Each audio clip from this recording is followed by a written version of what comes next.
바이든 코로나9 패키지 법안이 2월 1일부터 연방 상하원에서 착수돼 2주 안에 신속 가결되는 카운트다운에 돌입하고 있습니다. 미국의 최대 자동차 회사 제너럴 모터스가 앞으로 전기차 업체로 변신할 것이라고 선언했습니다. 조 바이든 대통령은 반이민 조치를 폐기하고 해외 수속 영주권과 취업비자 발급을 곧 재개한다고 밝혔습니다. 새 정부가 친환경 정책을 쏟아내고 있는 가운데 환경 관련 기업들과 화석 연료 기반 산업들의 희비가 엇갈리고 있습니다. 워싱턴 지역은 주말 강추위와 함께 많은 눈이 내릴 것으로 예상됩니다. 시청자 여러분 안녕하십니까? 워싱턴 뉴스투데이입니다. 오늘 첫 소식입니다. 바이든 코로나9 패키지 법안이 2월 1일부터 연방 상하원에서 착수돼 2주 안에 과반 지지로 신속 가결되는 카운트다운에 돌입하고 있습니다. 민주당만의 과반 이상 지지로 신속 가결되면 2월 중하순에는 미국민 1인당 $1,400씩 추가 현금 지원이 가능할 것으로 보입니다.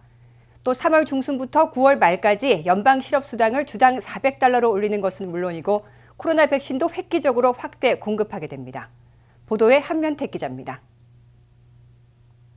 조 바이든 새 대통령의 최우선 국정과제인 코로나 사태와 이에 따른 경제난에 대처하도록 상하원을 동시장악한 민주당 의회 지도부가 1조 9천억 달러 규모의 바이든 미국 구조계획을 신속하게 법제화하고 나섰습니다.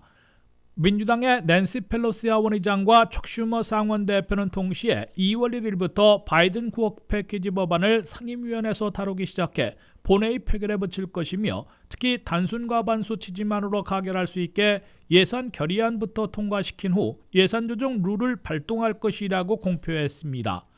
We'll pass a reconciliation bill if we need it. We would hope that we would have bipartisan cooperation.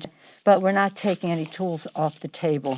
If our Republican colleagues decide to oppose this urgent and necessary legislation, we will have to move forward without them. 민주당 의회 지도부가 밝힌 법안은 첫째, 바이든 패키지를 2월 1일부터 입법에 착수해 2주 안에 확정시키려 시도한다는 겁니다. 둘째, 신속하고 확실한 의회 통과를 위해 과반수 지지로 가결할 수 있는 예산 조정 룰을 이용하겠다고 밝혔습니다. 이를 위해 상하원은 내주 예산 결의안부터 통과시킨 후에 예산 조정룰을 발동하게 되는데 그럴 경우 상원에서 60표가 아닌 51표의 지지로 가결할 수 있어 민주당만의 지지로 바이든 패키지를 신속하게 최종 확정할 수 있게 됩니다. 셋째, 초당파 공화당 상원의원 10명, 공화당 하원의원 30여 명이 동참할 뜻을 밝히면 고소득층 현금 지원 등을 제외하는 등 일부 내용을 수정하고 총 규모도 약간 낮춰 초당안으로 추진하되 근본적인 양보는 하지 않을 것이며 여의치 않으면 공화당 동참 없이 원안대로 일방 통행할 것임을 미리 경고해 놓고 있습니다. 민주당 의회 지도부의 공언으로 미루어 바이든 코로나9 패키지는 2월 1일부터 입법에 착수해 예산 결의안부터 통과시킨 다음 예산 조정률을 발동해 공화당 일부의 동참이 있으면 일부 수정하고 없으면 민주당의 독자 행동으로 강행해 2주 안에 최종 가결할 것으로 예상되고 있습니다. 바이든 패키지에서 수정 가능성이 높은 항목은 미국민 추가 현금 지원안인데 현재 10만 2천 달러의 고소득층도 받을 수 있는 페이스아웃을 없애 개인 7만 5천 달러, 부부 15만 달러 이하만 지원하도록 범위를 다소 축소할 가능성이 거론되고 있습니다. 그러나 미국 내 성인 납세자들은 물론 나이 불문 부양자녀, 이민 신분 혼합가정까지 확대해 1인당 $1,400씩 추가 현금 지원하려는 직접 지원금 액수는 줄이지는 않을 것으로 확실시되고 있습니다. 초당안을 위해 일부 수정이 필요해질 경우 3차 현금 지원을 받는 시기가 3월 초로 늦춰질 수도 있으나 현재로서는 대통령의 법 서명 후 일주일 후인 2월 중하순에는 은행 계좌에 입금받게 될 것으로 기대되고 있습니다. WKTV 뉴스 한면택입니다. 미국 최대 자동차 회사인 제너럴 모터스가 전기차 업체로서의 변신을 선언했습니다. 제너럴 모터스는 2035년까지 가솔린과 디젤의 생산을 전면 중단하기로 했습니다. 이 같은 발표는 조 바이든 대통령이 기후변화 대응 행정명령에 서명한 직후 나온 것입니다. 아울러 앞으로 공장 시설에서도 100% 재생에너지를 사용하겠다고 발표해 본격적으로 새 정부의 환경 정책에 발맞추는 모습입니다. 김지수 기자가 보도합니다. 미국의 대표 자동차 회사 제너럴 모터스가 앞으로 14년 동안 가솔린과 디젤 연료 차량 생산을 중단하고 전기차 업체로 변신할 것임을 선언했습니다. 월스트리트 저널에 따르면 GM이 2035년까지 휘발유와 디젤 엔진 자동차의 생산 및 판매를 전 세계적으로 중단하겠다는 방침을 발표했다고 보도했습니다. 2035년 이후 GM은 전기차만 생산하게 됩니다.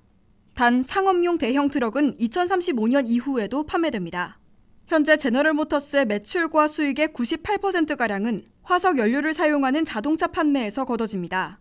월스트리트 저널은 매출 기준으로 미국 최대 자동차 업체인 제너럴 모터스가 전기차 업체로 변신해 생존하기 위해선 적지 않은 난관을 극복해야 한다고 지적했습니다. 우선 자동차 수요가 높은 미국 중서부와 남부의 경우 전기 충전 시설이 부족한 상황입니다.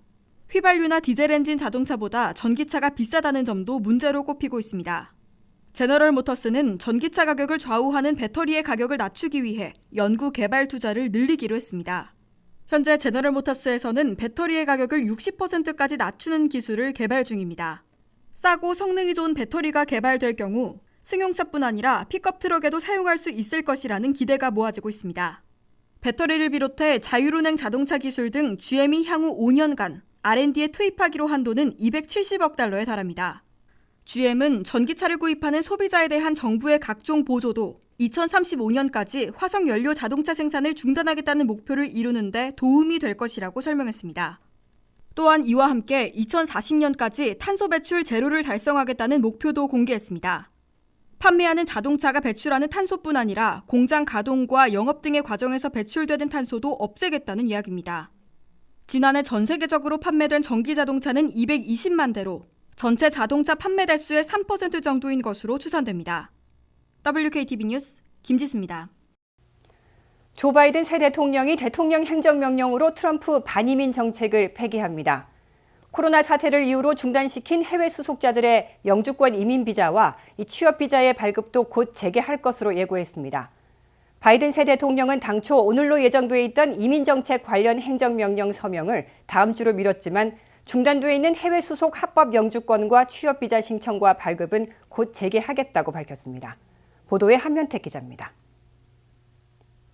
조셉 바이든 새 대통령이 전임자인 도널드 트럼프 전 대통령이 코로나 사태를 이유로 중단시킨 이민 비자, 취업 비자 신청과 발급을 재개하는 이민 행정 조치를 빼들고 나섰습니다.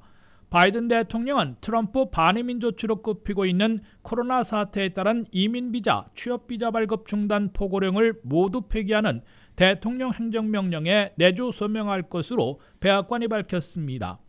바이든 대통령은 대통령 취임 직전에도 취임 첫날 1호 법안으로 이민개혁 법안을 의회 제출하는 동시에 전임자가 취한 미국의 이익과 반하는 정책들을 모두 뒤집겠다고 공언한 바 있습니다. I will introduce an immigration bill immediately. I will, in fact, countermand executive orders, even if its authority contrary to the interests of the United States. 백악관에서 이민 정책을 주도하게 된 에스더 올라바리아 국내정책국 부국장은 트럼프 전 대통령이 코로나 사태를 이유로 해외 수속 영주권과 비자 발급을 중단시켜 이민자 환영과 이민자 기여를 기반으로 하는 미국에 반하는 조치를 취했다며 바이든 대통령은 이를 모두 폐기하고 회복시킬 것이라고 강조했습니다. 바이든 대통령의 행정명령을 통해 폐기하고 회복시킬 조치로는 첫째, 한국 등 해외에서 영주권을 신청해 승인받고 미국에 들어올 때 받아야 하는 이민비자 발급이 현재 중단돼 있는데 트럼프 포고문을 폐기해 이를 모두 재개하게 됩니다. 트럼프 전 대통령은 퇴임 한 달 전에 코로나 사태를 이유로 해외에서 가족과 취업이민 페티션을 승인받은 후 미국에 들어오기 위해 받는 이민비자의 발급을 중단하는 조치를 3월 말까지 연장시켰습니다. 트럼프 반이민 포고령으로 지난해 4월부터 11월까지 해외에서 수속해 승인받은 이민 희망자들에게 발급할 그린카드 8천여 개가 중지된 것으로 알려지고 있습니다. 둘째, 미국에서 취업할 때 받는 H-1B 전문직 취업비자, H-2B 비숙련 취업비자, J-1 교환연수비자 등 취업 가능 비자, L-1 주재원 비자 그리고 그들의 배우자 비자들의 발급도 중단되어 있는데 곧 재개됩니다. 셋째, 해외에서 미국 이민을 신청한 외국인들이 건강보험이나 의료비용을 부담하지 못할 것으로 판단되면 이민비자를 기각하도록 조치했던 2019년 10월의 트럼프 포고문도 폐지됩니다. 넷째, 그린카드 예비 취득자들이 미국에 와서 공적 부조에 의존할 것으로 의심되면 영주권, 이민 비자를 거부토록 규정하고 있는 퍼블릭 차지 규정을 전면 재검토해 트럼프 반移민 조치를 폐기하고 예전으로 복원하게 됩니다. WKTV 뉴스 한면택입니다. 조 바이든 대통령이 취임 후 각종 행정명령에 사인하며 가장 바쁜 한 주를 보냈습니다. 이 행정명령에 따라 그에 관련된 산업들도 울고 웃는 모습을 보이고 있습니다. 본격적인 친환경 정책에 시동을 건 조 바이든 대통령은 관용차를 모두 전기차로 교체하고 화석 연료 개발도 최소화하려는 의지를 보이고 있습니다. 환경운동 단체들은 이 바이든의 새 행정명령에 대해 꼭 필요한 대책이라며 찬사를 보낸 반면 석유와 천연가스 업계 관계자들은 투쟁도 불사하겠다며 반발하고 있습니다. 조 바이든 대통령이 취임 후 각종 정책들에 사인하며 가장 바쁜 한 주를 보내고 있는 가운데 이들 정책에 따라 기업들의 희비가 엇갈리고 있습니다. 조 바이든 대통령은 앞서 각종 기후변화 대응 행정명령에 서명하고 관용차를 모두 전기차로 바꾸기로 하는 등 취임 전부터 강조해왔던 친환경 정책에 본격 시동을 거는 모양새입니다. 이는 기후변화 위기를 부정하며 화석연료 개발을 장려했던 도널드 트럼프 전임 행정부의 정책 기조를 거꾸로 뒤집는 조치입니다. 바이든은 기후변화 대응 목적으로 총 2조 달러를 투자할 방침입니다. 또 오는 2050년까지 탄소 중립 달성을 공약으로 제시한 바 있습니다. 조 바이든 대통령은 연방정부 소유 토지 및 수역에서 석유와 천연가스 채굴을 금지하는 행정명령을 내렸습니다. 앞서 바이든 대통령은 취임 첫날 미국 영토와 영해 내에서 새로운 석유와 천연가스의 시출을 60일간 중단한다고 발표한 바 있습니다. 이번 행정명령에는 중단 기한을 60일이 아닌 무기한으로 늘리는 내용이 담겨 있습니다. 환경운동 단체들은 바이든의 새 행정명령에 대해 기후변화 재앙을 늦추기 위해 꼭 필요한 대담하고 긴급한 대책이라며 찬사를 보냈습니다. 하지만 석유와 천연가스 업계 관계자들은 바이든의 새 행정명령에 잔뜩 긴장하고 있다고 월스트리트 저널은 전했습니다. 이번 조치를 바이든 정부가 추진 중인 에너지 정책 대전환의 신호탄으로 보고 있기 때문입니다. 웨스턴 에너지 협회의 캐슬린 스가마 회장은 법정에서 바이든의 연방부지 시추 중단 명령 무효화 투쟁을 벌이겠다고 밝혔습니다.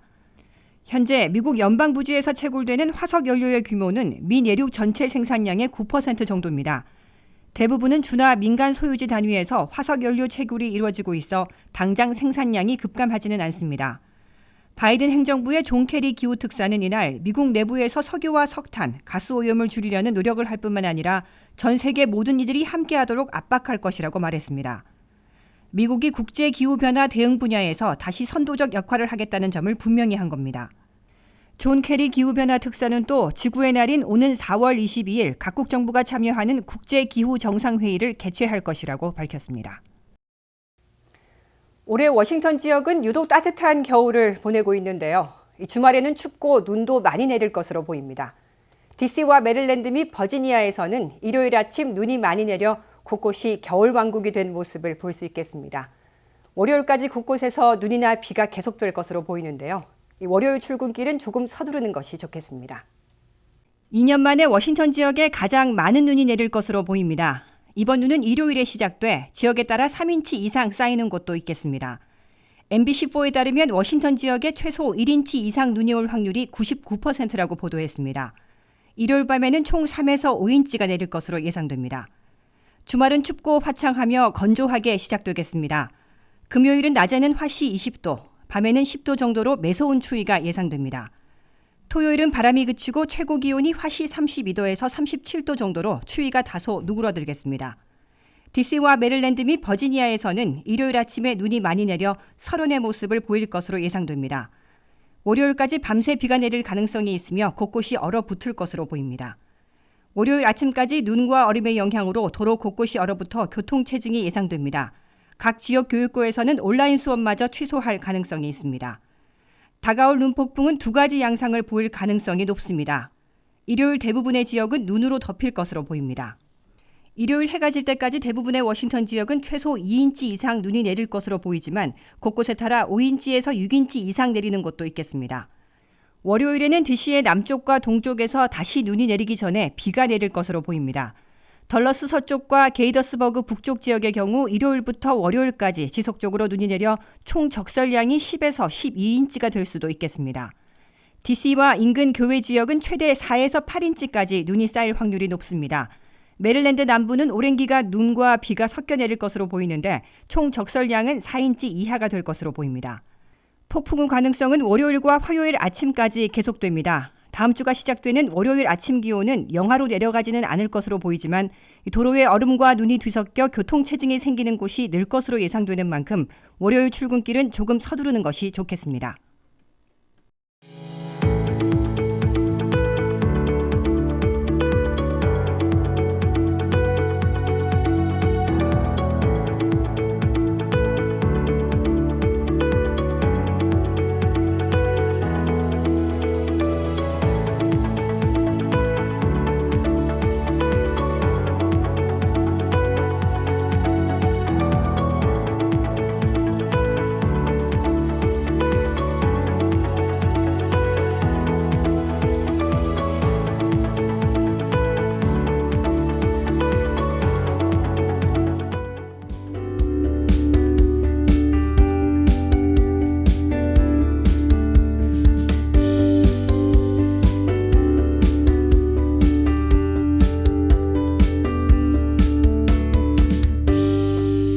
워싱턴 뉴스투데이 오늘 준비한 소식은 여기까지입니다. 시청해주신 여러분 고맙습니다.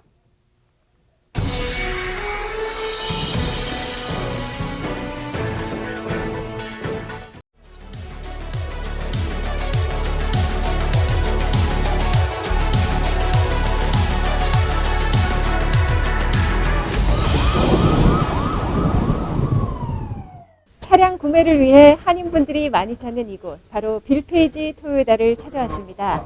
제가 오늘 이곳을 찾아온 이유는요, 4세대 모델로 새롭게 출시된 2021년형 시에나를 소개하기 위해서입니다. 코로나 시대를 맞아 항공여행보다는 자동차 여행을 선호하는 요즘, 시에나는 온 가족을 위해 고안됐다고 하는데요. 어떤 모습일지 궁금합니다. 저와 함께 가보시죠.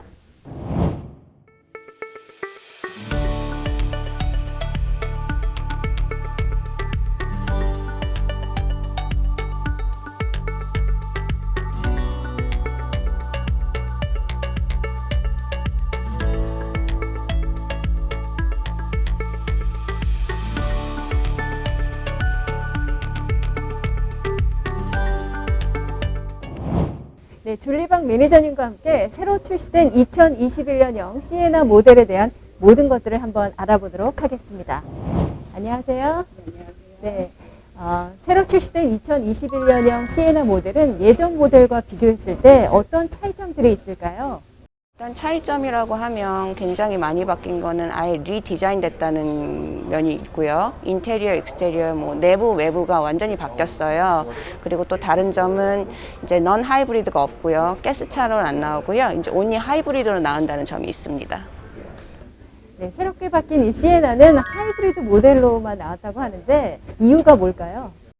이유는 사실 이제 아무래도 요즘 차들 자체가 되게 친환경적이게 나오는 차 컨셉이 많기 때문에, 그래서 그리고 저희 토요타 자체가 하이브리드 원조격이기 때문에 아무래도 저희가 자신 있게 이번 시에나를 하이브리드로 냈다고 볼 수 있을 것 같아요.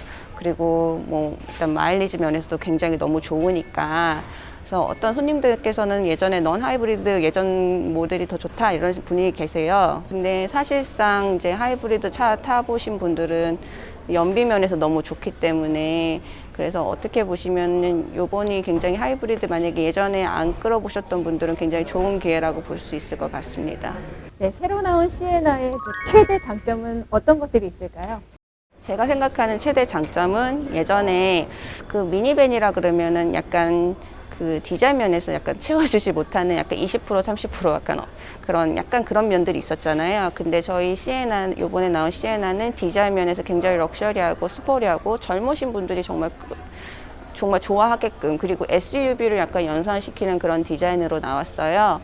그렇기 때문에 제 생각에 최대 장점은 디자인 면인 것 같고요. 그리고 안에 그 디자인 외부에도 굉장히 스포리하고 그런 컨셉이 강하기 때문에 약간, 그리고 컨셉 자체가 캠핑카 컨셉이 굉장히 강합니다. 그래서 요즘은 이제 항공 여행보다는 이제 운전으로 이제 가족들끼리 여행을 많이 다니시잖아요. 그렇기 때문에 뭐 여행면으로서, 그리고 뭐 진짜 뭐 효율성, 가성비 뭐 이런 걸로 해서는 정말 뭐 미니밴 최근에 나왔던 미니밴 어떤 차보다 굉장히 좋은 거라고 생각합니다.